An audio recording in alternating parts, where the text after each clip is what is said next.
الحمد لله الحمد لله نحمده ونستعينه ونستغفره ونؤمن به ونتوكل عليه ونعوذ بالله من شرور أنفسنا ومن سيئات أعمالنا من يهده الله فلا مضل له ومن يضلله فلا هادي له ونشهد أن لا إله إلا الله وحده لا شريك له ونشهد أن سيدنا وسندنا ومولانا محمدا عبده ورسوله أما بعد فقد قال الله تبارك وتعالى بالقرآن المجيد والفرقان الحميد أعوذ بالله من الشيطان الرجيم بسم الله الرحمن الرحيم اعلموا أنما الحياة الدنيا لعب ولهو وزينة وتفاخر بينكم وتكاثر في الأموال والأولاد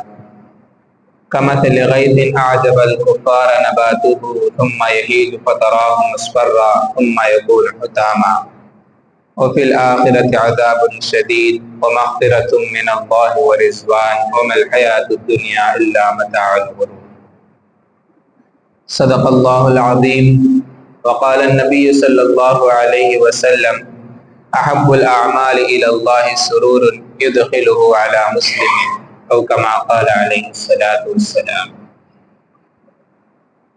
عزیز ساتھیو، اللہ رب العزت کا بڑا احسان ہوا کہ اللہ تعالیٰ نے ہمیں جمعہ کا یہ دن عطا کیا. جیسا کہ میں نے ابھی ایک آیت مبارکہ اور حدیث شریف تلاوت فرمائی ہے، اس کے اندر دو باتوں کا حکم دیا گیا ہے. ایک تو یہ ہے کہ دوسروں کو خوش کیجیے، دوسرا یہ ہے کہ دنیا یہ کھیل تماشا کی طرح ہے اور یہ دنیا دھوکے کی چیز ہے. یہ دو باتوں کا حکم دیا گیا ہے. پہلے حدیث کے اندر دیکھیں تو اللہ کے نبی صلی اللہ علیہ وسلم فرماتے ہیں احب الاعمال الی اللہ، اللہ کے نزدیک سب سے زیادہ پسندیدہ چیز کیا ہے؟ خوش کرنا ہے. یدخلہ علی مسلم، جو دوسروں کو خوشی پہنچانا ہے. یعنی اللہ تعالیٰ، ڈاکٹر عبدالحی رحمۃ اللہ علیہ فرماتے ہیں کہ اللہ تعالیٰ یوں فرمانا چاہتے ہیں کہ اگر تم مجھے خوش کرنا چاہتے ہو، مجھے راضی کرنا چاہتے ہو، تو تم دوسروں کو خوش کرو، اپنے مخلوق پر رحم کرو، اللہ کی مخلوق سے محبت کرو، اللہ کی مخلوق پر رحم کرو اور ان کو خوش کرو گے تو وہ خوش ہو جائیں گے تو میں بھی خوش ہو جاؤں گا. اس طرح اللہ تعالیٰ فرماتے ہیں کہ مخلوق کو راضی کرنے سے اللہ تعالیٰ بھی راضی اور خوش ہو جاتے ہیں. ایک راضی کرنا ہوتا ہے عبادت کے اندر. عبادت کے اندر راضی کرنا مطلب نہیں ہے، بلکہ دنیاوی اعتبار سے، زندگی کے اعتبار سے دوسروں کو خوش کرنا مراد ہے. تو اللہ تعالیٰ فرماتے ہیں کہ دوسروں کو خوش کرو گے تو میں بھی خوش ہو جاؤں گا، اور اس پر اللہ تعالیٰ ثواب بھی عطا فرماتے ہیں. دوسروں کو اگر کوئی انسان خوش کرتا ہے تو اللہ کے نبی حدیث کے اندر آتا ہے کہ اللہ تعالیٰ اس کو حج اکبر کا ثواب عطا فرماتے ہیں. دوسروں کو خوش کرنے سے حج اکبر جیسا ثواب انسان کو حاصل ہو جاتا ہے. اس کے لیے جو بھی ضرورت ہو وہ طریقہ انسان اختیار کر سکتا ہے کہ دوسرا انسان، سامنے والا انسان خوش ہو جائے. اس کو خوش کرنا مطلب کیا ہے؟ اس کی جو بھی ضرورتیں ہیں پوری کرے تو وہ خوش ہو گیا، اس کی جو بھی خواہشیں پوری کی گئی تو وہ خوش ہو جاتا ہے، تو اس کی جو بھی مدد چاہتا ہے وہ کرتے ہیں تو وہ انسان خوش ہو جاتا ہے. تو اس طرح اگر کوئی انسان دوسرے کو خوش کرتا ہے تو اس پر اللہ تعالیٰ ثواب عطا فرماتے ہیں، اور یہ چھوٹا موٹا ثواب بھی نہیں ہے بلکہ بڑا ثواب عطا فرماتے ہیں، حج اکبر جیسا ثواب عطا فرماتے ہیں. آج کل دیکھتے ہیں تو لوگ دوسروں کو خوش کرنے کے بارے میں کوئی عبادت ہی نہیں سمجھتے ہیں کہ کیا اس پر بھی ثواب ملتا ہے. اگر کوئی انسان کرتا ہے تو بالکل نہیں کرتا، بے اعتدالی یعنی لائٹ لے لیتا ہے، بس اپنی سیلفش کے کام کرتا ہے، خود غرضی کے کام کرتا ہے. میں اور میرے بچے، میرے جورو بچے، میں گھر خوش رہتا ہوں، بس دوسرے کیسا کہتے ہوئے مجھے کیا. اس کے لیے مثلاً اپنے نیچے کام کرنے والا ہے تو اس کو بھی گالیاں دے دیتے ہیں. دوسرے کیسا کہتے مجھے کیا، میرا کام مجھے ہونا. اور کام کرنے والا کہتا ہے کہ میں بیمار ہوں، میری جان اچھا نہیں ہے. تو یہ صحیح میں اگر بیمار ہے تو تب تو ٹھیک ہے، جھوٹ بولتا ہے تب تو ڈانٹ ڈپٹ ہو سکتی ہے. لیکن صحیح میں بیمار نہیں ہے، جھوٹ بول رہا ہے، تو اس وقت گالی دینا مناسب نہیں ہے۔ اگر جھوٹ بول رہا ہے اس وقت ہے تو تب تو ڈانٹ ڈپٹ پڑ سکتی ہے۔ تو دوسروں کو بات نہیں ماننا بلکہ دوسروں کو خوش نہ کرنے کے بجائے دوسروں کو الٹے سیدھے گالیاں دینا یہ مناسب نہیں ہے۔ اس لیے دوسروں کو خوش کرنے کے اندر بعض لوگ توجہ ہی نہیں دیتے، بعض لوگ ایک دم غلو سے کام لیتے ہیں، غلو سے کام لیتے ہیں، دوسروں کو خوش کرنے کے لیے گناہ کے کام کے اندر ملوث ہو جاتے ہیں۔ کوئی گناہ کر بیٹھتے ہیں، کسی کے آ کر اس کے بارے میں غیبت کرنا، کسی کی چوری لا کر اسے دے دیا تو وہ خوش ہو گیا، دوسروں کے بارے میں برا بھلا بہا، اس کو خوش کرنے کے لیے غلط سلط دوسروں کے بارے میں بول رہا ہے، دوسروں کی غیبت کر رہا ہے، دوسروں کی چغلیاں کھا رہا ہے، دوسروں کے اوپر تہمت لگا رہا ہے، تو گناہ کے کام کر کر خوش کرنا یہ صحیح نہیں ہے۔ اور اسی طرح گناہ کے اندر خود مبتلا ہو جانا، دوسروں کو خوش کرنے کے لیے خود گناہ کے اندر مبتلا ہو جاتا ہے، تو اس طرح کرنا یہ بھی غلط بات ہے۔ مثلا نماز پڑھنے کے لیے نہیں جا رہا ہے تو اس کا فرینڈ نہیں جا رہا ہے تو یہ بھی نہیں جاتا ہے، کئی کو اسے ساتھ رہنا، اسے خوش کرنا، اس کے ساتھ رہنا بول کر اس کے واسطے یہ اپنے گناہ کے اندر مبتلا ہو جاتا ہے۔ اس طرح بھی دوسروں کے لیے گناہ کرنا، دوسروں کے واسطے گناہ کے اندر مبتلا ہونا، دونوں بھی باتیں ٹھیک نہیں ہیں، بلکہ اعتدالی کے ساتھ یعنی لمٹس میں رہ کر، لمٹ کراس کرے بغیر دوسروں کو خوش کرنا ثواب کی چیز ہے۔ اس سے فائدہ ایک ہے تو اللہ تعالیٰ ثواب بھی عطا فرماتے ہیں، دوسرا فائدہ یہ ہوتا ہے کہ دوسرے خوش انسان سے ہوتے ہیں تو اس کے لیے حسد، کینہ، بغض، عداوت، دشمنی جیسی بیماریوں سے بھی انسان کی حفاظت ہو جاتی ہے۔ اس لیے دوسروں کو خوش کرنے کے لیے ایسی بیماریوں سے حفاظت ہو سکتی ہے۔ اور حدیث کے اندر یہ بھی بات آتی ہے کہ جو انسان خندہ پیشانی سے ملتا ہے، یعنی ہسمکھ چہرے کے ساتھ، خوبصورتی یعنی کھلا ہوا چہرے کے ساتھ دوسروں سے ملتا ہے، ہسمکھ سے ملتا ہے، تو اللہ کے نبی صلی اللہ علیہ وسلم فرماتے ہیں کہ اللہ تعالیٰ اس کو خوش کر دیں گے۔ ایسے ٹائم کب خوش کریں گے؟ قیامت کے دن اللہ تعالیٰ اس کو خوش کر دیں گے، کیونکہ اس نے دنیا کے اندر دوسرے انسان کو راضی کیا، دوسرے انسان کو خوش کیا، تو اس کے صدقے میں اللہ تعالیٰ کل قیامت کے دن اس کو بھی اس کے گناہوں کو معاف کر کے یا اس کو جنت عطا کر کے کسی دوسرے طریقے سے بھی اللہ تعالیٰ اس کو خوش کر دیں گے۔ ایک تو خندہ پیشانی کی یہ فضیلت ہے۔ دوسرا، جو انسان کو خوشی سے اپنے دوست سے، اپنے بھائی سے ملتا ہے تو اس کو بہت زیادہ ثواب بھی اللہ تعالیٰ دنیا کے اندر عطا فرماتے ہیں۔ اس لیے خندہ پیشانی سے ملنی چاہیے، کیونکہ آج کل لوگ زمانے میں اگر کوئی مہمان آتا ہے تو انسان کے چہرے پر تیوری چڑھ جاتی ہے، یعنی غصے کے آثار دکھائی دیتے ہیں، کہیں کو آیا، یہ ٹائم کہیں کو آیا، کیا تو بھی آیا، اس طرح پریشان انسان ہو جاتا ہے۔ تو اللہ کے نبی فرماتے ہیں جو انسان خندہ پیشانی سے ملتا ہے تو اللہ تعالیٰ اس کو کل قیامت کے دن بھی خوش کر دیں گے۔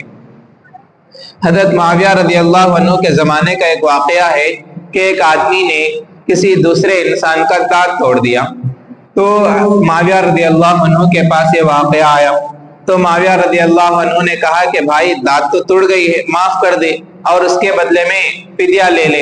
یعنی اگر کوئی انسان کسی کا دانت توڑتا ہے تو شریعت یہی کہتے ہیں کہ تو بھی دانت توڑ سکتا ہے، لیکن کیا ہے، معاف کر دے، معاف کرنے کے بعد اس کے بدلے میں فدیہ لے لے، یعنی اس کے بدلے میں کچھ پیسے وغیرہ لے لے۔ تو معاویہ رضی اللہ عنہ کے پاس معاملہ آیا، دانت توڑا ہے، تو اس نے کہا، معاویہ رضی اللہ عنہ نے کہا کہ بھائی دانت تو کیسا بھی ٹوٹ گیا، وہ تو واپس آتا نہیں، تو معاف کر کے فدیہ لے لے، فائدہ ہوگا۔ تو اس نے کہا نہیں میں دانت ہی توڑ دوں۔ تو اس طرح اس نے کہا، تو اب معاویہ رضی اللہ عنہ نے کہا تب تو ٹھیک ہے، جب تیری مرضی، کرنے کی اجازت ہے، کرنا ہے تو کر۔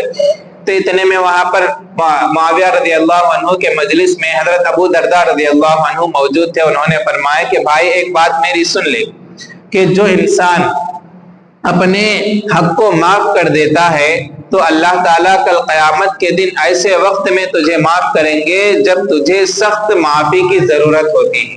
کب ہوگی؟ قیامت کے دن۔ اپنے حق کو جب انسان معاف کرتا ہے تو اللہ تعالیٰ قیامت کے دن اس کو معاف فرماتے ہیں، اور اس سے اگر تو اس کو راضی کر لیتا ہے، خوش کر دیتا ہے، تو اللہ تعالیٰ تجھے ایسے دن خوش کریں گے جب تجھے سخت ضرورت ہوگی خوشی کی۔ دنیا کے اندر کب کیسا ہوگا معلوم نہیں، تو کبھی موقع ایسا آئے گا کہ میں کیسا تو بھی خوش ہونا، تو اللہ تعالیٰ ایسے وقت میں اس کا ساتھ دیں گے۔ جب اللہ تعالیٰ کی ضرورت ہوگی تو اللہ تعالیٰ اس وقت اس کو ساتھ دیں گے۔ تو اس لیے انسان کو چاہیے کہ دوسروں کو خوش کرنے کے لیے گناہ کے اندر مبتلا ہوئے بغیر، خود گناہ کیے بغیر کوئی ایسا کام کر کے دوسروں کو خوش کیا جا سکتا ہے، اور یہ خوش کرنے پر ثواب بھی انسان کو ملتا ہے، اور اللہ تعالیٰ دنیا میں بھی اس کا بدلہ دیں گے اور آخرت میں بھی اللہ تعالیٰ اس کا بدلہ عطا فرمائیں گے۔ ایک تو یہ ہوئی۔ دوسری بات، اللہ تعالیٰ نے قرآن کے اندر فرمایا اعلموا انما الحیات الدنیا، دنیاوی تم جان لو کہ دنیاوی زندگی لعب ولا کھیل تماشا ہے، کھیل تماشے کی طرح۔ دیکھیں تو انسانی زندگی کے اندر کچھ مراحل ہوتے ہیں، کچھ مراحل یعنی کچھ لیولز سمجھے، ایک کے بعد ایک، اتنے دور کے بعد ایک، اتنے دور کے بعد ایک، ایسا۔ پہلا مرحلہ بے مقصد کھیلنا۔ بے مقصد کھیلنا یعنی بچپن جب بچہ پیدا ہوتا ہے وہ کئی کو کھیلتا ہے، کیا کرتا ہے اسے معلوم نہیں، اس کے سامنے جو بھی رکھو کھیل لیتا ہے، کئی کو کھیلتا ہے، کیا تو فائدہ ہوتا ہے، کیا ہے کچھ بھی معلوم نہیں ہے، تو اسے کہتے ہیں بے مقصد کھیلنا۔ دوسرا مرحلہ آتا ہے با مقصد کھیلنا، یعنی جب بچہ 10 سال کا عمر 8 سال 9 سال سے شروع ہو جاتا ہے تو 15 سال تک کی عمر یہ با مقصد یعنی ایک مقصد کے تحت کھیلتا ہے۔ کیوں؟ اسے کھیلنے میں خوشی ملتی ہے، اسے کھیلنے میں پسند آتا ہے، اس کو کھیلنے میں بہت مزہ آتا ہے، اس طرح اس کی جو بھی خواہشات ہوتی ہے وہ ہوتی ہے، اس وجہ سے وہ کھیلنا شروع کرتا ہے۔ تو یہ دوسرا مرحلہ ہوتا ہے۔ اسی طرح لیکن جب وہ پہلے مرحلے کو دیکھتا ہے یعنی اس کے بچپن کے حالات کو دیکھتا ہے تو اس پر وہ ہنسنے لگتا ہے۔ کیا ہے کہ اس سے پہلے جو چھوٹے چھوٹے چیزوں سے وہ کھیلتا تھا، چھوٹی چیزوں پر وہ خوش ہو جاتا تھا، لیکن وہی بچہ جب بڑا ہو گیا 8 سال 9 سال کا ہو گیا تو اپنے بچپن کے حالات کو دیکھ کر، اپنے بچپن کے کھیلوں کو دیکھ کر اسے خود پسند نہیں آتا، کیا میں بچپن میں ایسا کریا کیا۔ جب بڑے ہونے کے بعد اس کے ماں باپ اسے بولتے ہیں تو بچپن میں ایسا حق لیتا تھا، تو بچپن میں ایسا مت لیتا تھا، ایسا بولتے ہیں ایسا کریا میں امی، اس بچہ خود اپنے ماں باپ کو پوچھنے لگتا ہے، اسے خود ڈاؤٹ آتا ہے اور اپنے حالت پر وہ خود ہنسنے لگتا ہے، وہ خود اسے ہی بیزار ہونے لگتا ہے۔ تو یہ دوسرا مرحلہ ہوتا ہے۔ پھر تیسرا مرحلہ انسان کی زندگی کا آتا ہے، تیسرا لیول، اس کے اندر زیب و زینت اختیار کرتا ہے، یعنی میں اچھے رہنا، اپنے اچھے سٹائل سے میرے بالا رہنا، اچھے سٹائل سے میرے کپڑے رہنا، اچھی گاڑی میرے پاس رہنا، اچھا لیول میں رہنا، اچھے سٹائل سے دکھنا، لوگوں کو خوبصورتی اختیار کرنے کی کوشش کرتا ہے، زیب و زینت اختیار کرتا ہے، کپڑوں کے اندر بھی، بال کے اندر بھی، گاڑی کے اندر بھی، موبائل کے اندر بھی، ہر چیز کے اندر زیب و زینت انسان اختیار کرتا ہے۔ یہ تیسرا مرحلہ ہے۔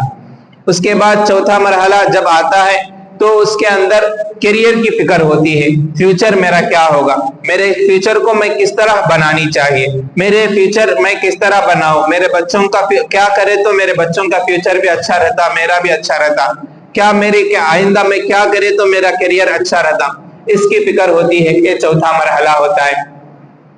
پانچواں مرحلہ مال جمع کرنے کی، مال کی فکر ہوتی ہے، انسان کے اندر مال کی فکر ہونے لگتی ہے، مال جمع کرنے کے پیچھے، مال کی حفاظت کرنے کے پیچھے، اگر پہلے سے جمع نہیں ہے تو اس کو جمع کرنے کے پیچھے، اور اس کے اگر جمع ہے تو اس کی حفاظت کی فکر، اس طرح اس کے اندر انسان لگ جاتا ہے۔ اس کی اب جب مال آ جاتا ہے تو مال آ جانے کے بعد اس سے پہلے کے جتنے بھی مرحلے ہیں، چاہے بچپن کا ہو، چاہے جوانی کا ہو، چاہے خوبصورتی اختیار کرنے کا ہو، چاہے جو بھی ہو، تو اس کے اندر کیریئر کے بارے میں دوڑ بھاگ لگانے کا ہو، یہ جتنے بھی مرحلے ہیں اس کو ہنسی مذاق لگنے لگتے ہیں کہ میں کیا یہ کاما میں کریا کیا، ایسے کاما میں کرتا تھا کیا بچپن میں، ایسے کاما خوبصورتی کے واسطے ایسا اسٹائلہ میں مارتا تھا کیا۔ جب بڑا ہو جاتا ہے، ایک ایج آتا ہے تو اس کو خود اپنے کاموں پر احساس ہوتا ہے، اپنے کاموں پر اسے خود ہنسی آنے لگتی ہے۔ تو یہ اس طرح انسان کے زندگی کے مراحل ہوا کرتے ہیں۔ جب مال جمع کرنے کے پیچھے پڑ جاتا ہے تو اس کے بعد چھٹا مرحلہ آتا ہے اس کے موت کا۔ تو موت آتی ہے تو تمام مراحل جتنے بھی تھے، چاہے مال کا ہو، چاہے کیریئر کا ہو، چاہے خوبصورتی کا ہو، یہ تمام کے تمام ہنسی لگتے ہیں، ہنسی مذاق لگتے ہیں، بیکار لگتے ہیں۔ کیا اتنی چھوٹی سی زندگی ہے جس کے اندر میں نے یہ سب کام کرے کیا، اتنے کاموں کے اس تھوڑے سے زندگی کے واسطے کیا میں اتنا پیسوں کے پیچھے پڑ گیا، اتنے مال کے پیچھے میں بھاگنے لگ گیا تھا، اس طرح اس کو جتنے بھی مراحل ہیں سب بیکار ہو جاتے ہیں۔ جب انسان جنت میں چلا جاتا ہے تو اپنی دنیاوی زندگی کو دیکھ کر انسان ہنسنے لگتا ہے کہ میں تو یہ چھوٹی سی زندگی کے واسطے کیا کیا کرا نا، میں ایک چھوٹی سی زندگی کے واسطے میں کیسی کیسی محنتیں اٹھائی، کیسے کیسے مشقتیں اٹھائی، کیسے لوگوں کو دھوکہ دیا، کیسے لوگوں کو حرام کیا۔ تو جتنی بھی اس نے اپنی زندگی میں کام کیے ہیں وہ سب اس پر ہنسی مذاق کی طرح لگتے ہیں۔ تو اسی وجہ سے اللہ تعالیٰ نے فرمایا کہ اعلموا انما الحیات الدنیا لعب ولہو، کہ دنیاوی زندگی جو ہے وہ کھیل تماشے کی طرح ہے۔ کبھی ایک مرحلہ ہوا تو پہلا مرحلہ، ایک مرحلہ ہوا دوسرے مرحلے میں چلے جاتا ہے، دوسرے لیول میں جاتا ہے تو پہلا لیول حسین لگتا ہے، پھر تیسرے لیول میں جاتا ہے تو پہلے کے دو ہنسی آنے لگتے ہیں، پر چوتھے مرحلے میں جاتا ہے تو اس کو پہلے کے 3 مرحلے بیزار آنے لگتے ہیں۔ تو اسی طرح ایک واقعہ ہے کہ مفتی شفیع عثمانی صاحب رحمۃ اللہ علیہ اپنے بچپن کا واقعہ بیان فرماتے ہیں کہ میں بچپن میں دیوبند کے اندر کھیلتا تھا، تو کھیلتے ہوئے میں کیا کھیل، جیسے آج ہمارے بچپن میں بچے کھیلتے تھا، اوکلا کے جیسا رکھ کر بچے سے مارتے تھا پتھر سے، تو کسی کا بچہ اچھا ہو جانا یہ بھی خوشی کی بات ہوتی تھی۔ تو ویسا وہ کھیل انہوں بھی کھیلتے تھے، ویسا ہی ملا جلا کھیل تھا۔ تو وہ کھیلتے ہیں تو جب اس کے بھائی کا بچہ اچھا ہوتا ہے تو مفتی شفیع عثمانی صاحب فرماتے ہیں رحمت اللہ علیہ کہ میرے بھائی کے پتھر کو دیکھ کر میں ناراض ہو جاتا تھا کہ اس کا اچھا ہے نا، میرا اچھا نہیں نا۔ وہ لینے کے لیے میں بہت ہی زیادہ کوشش کرتا تھا۔ جیسے کہ بچپن کے اندر دیکھیں تو بچے گولیاں جمع کرنے کے اندر، اسی طرح انگڑپے کے کارڈز آتے تھے، اوکلا بولتے تھے، وہ جمع کرنے کے اندر، اس طرح وہ کھیل اگر آپ کھیلو بولو، بڑے ہو گئے نا آپ کھیلو بولے تو وہی ہنسنے لگتا ہے، میں وہ کیا کی بچپن میں کھیلا، آپ کھیلو بولے تو میں کیا کھیل دوں۔ جب اس کے وہ زمانے میں وہی اس کی دنیا ہوتی تھی، وہ کارڈز جمع کرنا، وہ بچے جمع کرنا، وہ ڈرنک کے موتے جمع کرنا، وہی اس کی دنیا ہوا کرتی تھی وہی۔ تو اسی طرح میں بھی وہ بچپن میں نے دیکھا کہ میں وہ پتھریں اور وہ جمع کرنے کے لیے میں نے بہت کوشش کی، لیکن جب میں بڑا ہو گیا، جب میں مفتی بن گیا، مفتی اعظم بن گیا، تو میں وہ کھیلوں کو دیکھتا ہوں تو مجھے ہنسی آنے لگتی ہے، کیا میں اس کا یہ کاما کریا سو، میں ایسے کاما بھی کر کو آیا ہوں کیا۔ تو اسی طرح انسانی زندگی جو ہے اس سے پہلے کے حالات کو دیکھ کر انسان اپنے دنیاوی زندگی پر ہنسی مذاق کرنے لگتا ہے کہ کیا میں دنیا کے اندر ایسے کام کر کو آیا کیا، دنیا کے اندر ایسے بھی کام میں کرتا تھا کیا۔ تو اسی طرح انسان، اسی وجہ سے اللہ تعالیٰ نے کہا کہ قرآن کے اندر یہ دنیا کھیل تماشے کی طرح ہے کہ کبھی خوشی تو کبھی غم۔ تو اسی کو اللہ تعالیٰ نے آگے آیت کے اندر فرمایا ہے، اعلموا انما الحیات الدنیا لعب ولہو وزینۃ وتفاخر بینکم وتکاثر فی الاموال والاولاد، یہ اللہ تعالیٰ نے قرآن کے اندر فرمایا۔ اس کے بعد اللہ تعالیٰ اس کو ایک مثال کے ذریعے سمجھاتے ہیں۔ مثال کیا ہے؟ اللہ تعالیٰ فرماتے ہیں کہ جب بارش ہوتی ہے، بارش ہونے کے بعد جب ہرا بھرا کھیت آتا ہے، کھیت دیکھ کر انسان خوش ہو جاتا ہے، جو بھی کسان ہوتا ہے خوش ہو جاتا ہے کہ یہ میرا کھیت آنے والا ہے، اب یہ میرے ہاتھ آئے گا۔ دیکھتے ہی دیکھتے چند مدت ہوتی ہے، کٹائی ہو جاتی ہے، پھر چند ٹائم پکڑتا ہے، تھوڑا سا وقت کچھ ہوا تو جو گھاس تھا وہ بھی ختم ہو گیا، بھوسا بن جاتا ہے، یا تو وہ دھان کے اندر کا جو بھوسا ہے وہ چولہے میں جل جاتا ہے، یا اسی طرح گھاس ہے تو وہ دوسرے کام کے اندر استعمال ہو جاتا ہے۔ تو یہ دنیاوی زندگی بھی اسی طرح ہے، ابھی پیدا ہوا ہے، دیکھتے ہی دیکھتے بڑا بھی ہو گیا، دیکھتے ہی دیکھتے شادی بھی ہو گئی، بوڑھا بھی ہو گیا، انتقال بھی ہو جاتا ہے۔ تو اسی طرح دنیاوی زندگی کے اندر انسان کو چاہیے کہ اپنے نیک اعمال کی فکر کرنی چاہیے، اور اللہ کے نبی صلی اللہ علیہ وسلم فرماتے ہیں دنیا قید خانے کی طرح۔ قید خانہ یعنی اگر کوئی انسان جیل میں ہو تو اس کے اوپر ریسٹرکشنز ہوتے ہیں، رولز ہوتے ہیں کہ جیل میں اتنے بجے اٹھ جانا، اتنے بجے جا کھانا کھانا، اتنے بجے جا ورک کرنا، اس کے بعد پھر جیل کے اندر اپنے روم کے اندر آ جانا، رولز ہوتے ہیں۔ تو اسی طرح مومن یہ جیل خانہ ہے مومن کے لیے کہ اللہ تعالیٰ نے اس کے لیے رولز رکھا ہے۔ کیا رولز ہے؟ کہ نماز پڑھو، روزہ رکھو، حرام نہ کھاؤ، حرام نہ کماؤ، دوسروں کو اوپر ظلم نہ کرو، دوسروں کے گالیاں نہ دو، دوسروں کے بارے میں چغلی نہ کرو، دوسروں کے بارے میں غیبت نہ کرو۔ اس طرح اللہ تعالیٰ نے جس طرح قید خانے کے قیدی کے اندر رولز ہوتے ہیں، اسی طرح اللہ تعالیٰ مومن کے اوپر بھی رولز اور پابندیاں رکھا ہے کہ یہ حد ہے، اس سے باہر نہیں جانا، یہ حد ہے، اس سے آگے نہ بڑھنا۔ اس طرح اللہ تعالیٰ نے رولز انسانوں کے اوپر رکھا ہے۔ تو اسی وجہ سے اللہ کے نبی نے فرمایا الدنیا سجن المؤمن، دنیا مؤمن کے لیے قید خانہ ہے، وجنت الکافر، اور کافر کے لیے جنت ہے۔ تو دیکھیں تو جو انسان باہر ہوتا ہے، آزاد ہوتا ہے، تو وہ جو چاہے کر سکتا ہے، کب ہونا چاہے کھائے، کب ہونا چاہے کمائے، کب ہونا چاہے سو جائے، کب ہونا چاہے اپنے من مانی کرے۔ تو اسے دنیا کوئی ریسٹرکشن نہیں ہوتا ہے، کوئی رول اس کے اوپر لاگو نہیں ہوتا ہے، جو انسان قید خانے میں ہے اس کے اوپر لاگو ہوتا ہے۔ اسی طرح مومن اور کافر کی مثال ہے کہ جو انسان مومن ہوتا ہے، جو انسان مسلمان ہوتا ہے، اس کے اوپر رولز آتے ہیں، اس کے اوپر پابندیاں آتی ہیں، اس کے اوپر بہت سارے پابندیاں آتی ہیں کہ یہ کرے جانی، نماز پڑھنا، روزہ رکھنا، یہ کام کرنا، یہ کام کرے جانی، حرام نہ کمانا، حرام نہ کھانا، اس طرح جتنے بھی پابندیاں ہیں وہ سب آ جاتی ہیں۔ تو اس لیے اللہ کے نبی نے اسی کو مثال کے ذریعے فرمایا کہ دنیاوی زندگی تو کھیل تماشا ہے، اور اللہ تعالیٰ نے قرآن کے اندر بھی فرمایا ہے وَمَا الْحَيَاةُ الدُّنْيَا إِلَّا مَتَاعُ الْغُرُورِ، دنیاوی زندگی تو ایک دھوکے کی طرح ہے، یعنی جس طرح انسان کو دھوکہ دیا جاتا ہے، تو اسی طرح شیطان انسان کو دھوکہ دیتا ہے کہ یہ دیکھ یہاں ہمیشہ تو رہنا ہے، یہاں تو ہمیشہ کمانا ہے، یہاں تیری زندگی ہے۔ اس طرح انسان کو ہمیشہ شیطان دھوکہ دینے کی کوشش کرتا ہے۔ تو اس لیے انسان کو چاہیے کہ دنیاوی دھوکے کے اندر، دنیا کے خوبصورتی کے پیچھے نہ بھاگے، بلکہ اپنے آخرت کی فکر کرنی چاہیے۔ تو یہی دونوں آیتوں کا، اس حدیث کا اور حدیث مبارکہ کے اندر یہی فرمایا گیا ہے کہ دوسروں کو خوش کیجئے، اس کی وجہ سے دوسروں کے گناہ کے اندر مبتلا نہ ہو اور گناہ کے اندر ملوث نہ ہو۔ یہ دو کام کیے بغیر دوسروں کو خوش کرنے کی کوشش کرنی چاہیے۔ جو انسان دوسروں کو خوش کرتا ہے تو اس کو حج اکبر جیسا ثواب ملتا ہے، دوسروں کو خوش کرتا ہے بہت سارے گناہوں سے اس کی حفاظت ہو جاتی ہے، دوسروں کو خوش کرتا ہے تو بہت ساری فضیلتیں اس کو انسان کو ملتی ہے۔ تو پہلے حدیث کے اندر یہ فرمایا گیا، اور آیت کے اندر اللہ تعالیٰ فرماتے ہیں کہ دنیا تو کھیل تماشے کی طرح ہے، کبھی ایک مرحلہ تو کبھی دوسرا مرحلہ، کبھی اچھائی تو کبھی برائی، کبھی برائی تو کبھی اچھائی، کبھی بیماری تو کبھی صحت تو کبھی بیماری، کبھی دن تو کبھی رات، الگ الگ حالات انسان پر آتے رہتے ہیں۔ تو اس وجہ سے انسان کو اس سے پریشان ہونے کی ضرورت نہیں ہے، اس سے پریشان ہو کر بھاگنے کی ضرورت نہیں ہے۔ آج کل لوگ دیکھتے ہیں تھوڑی سی مصیبت جو آ جاتی ہے تو خودکشی کے جانب بھاگنے لگتے ہیں، فوراً جا کر سوسائڈ کی طرف چلے جاتے ہیں، چھوٹی سی پریشانی کے لیے بھاگنے لگ جاتے ہیں۔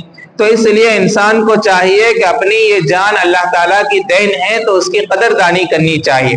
اسی کو اللہ فرماتے ہیں کہ دنیاوی زندگی کھیل تماشے کی طرح ہے، کبھی مرحلے بدلتے رہتے ہیں۔ جب مرحلے بدلتے رہتے ہیں تو اپنے پرانی حالت کو دیکھ کر انسان کو خود ہنسی آ جاتی ہے کہ میں کیا کرتا تھا، کیا کر رہا ہوں۔ تو اس لیے انسان کو چاہیے کہ اپنی آخرت کی فکر کرنی چاہیے، کیونکہ آخرت ہی کے اندر اللہ تعالیٰ نے ہمارے لیے سب نعمتیں اللہ تعالیٰ نے رکھا ہے۔ جب وہ نعمتوں کو دیکھے گا تو دنیاوی نعمتیں اس کو ہیچ نظر آئیں گی، بیکار نظر آئیں گی۔ کیا اس چھوٹی سی نعمت کے واسطے میں بھاگتا تھا؟ کیا اس چھوٹی سی نعمت کے واسطے میں اتنا پورا دن بھر میں کوشش کرتا تھا اور اس کے لیے کتنی ساری فکر کرتا تھا، کتنا سارا روتا تھا، اتنی ساری پریشانیاں میں اس چھوٹی سی خوشی کے لیے اختیار کیا ہے؟ اور یہ دنیاوی جنت میں جب چلا جائے گا انسان تو دنیاوی زندگی اس کو بہت چھوٹی نظر آئے گی۔ اسی کو اللہ کے نبی صلی اللہ علیہ وسلم نے فرمایا کہ دنیاوی زندگی ایک، اللہ تعالیٰ نے فرمایا کہ دنیاوی زندگی کھیل تماشے کی طرح ہے، لعب ولہو وزینۃ، یعنی پہلے اپنے کیریئر کی، اپنی خوبصورتی کی فکر کرتا ہے، وتکاثر فی الاموال، اور مال کی فکر کرتا ہے، مال کمانے کی، مال جمع کرنے کی، مال کو زیادہ کرنے کی، وتفاخر فی الاموال والاولاد، اور اپنے اولاد پر، اپنے اولاد پر فخر کرنے لگتا ہے، اپنے مال پر فخر کرنے لگتا ہے۔ تو اللہ تعالیٰ نے قرآن کو مثال کے ذریعے سمجھا دیا کہ یہ کھیت کی طرح ہے، انسانی زندگی ایک کھیت کی طرح ہے کہ وہ کھیت اگر صحیح جب دیکھے تو یوں چند منٹ کے اندر چند منٹ کے اندر اگ گیا اور چند منٹ میں کھیت بن گیا، چند منٹ کو دیکھ کر خوش ہو رہا تھا کہ اتنے میں بھوسا بھی بن جاتا ہے۔ تو اس لیے انسان کو چاہیے کہ آخرت کی فکر کرنے کی کوشش کرے، اور آخرت کو جب دیکھے گا تو انسان دنیاوی زندگی کے اندر اسے ہنسی آنے لگے گی۔ اسی کو اللہ تعالیٰ نے، ان دو باتوں کو اللہ تعالیٰ نے ان آیتوں کے اندر فرمایا ہے۔ اللہ تعالیٰ کہنے سننے سے زیادہ عمل کرنے کی توفیق عطا فرمائے۔ وما علی الا البلاغ۔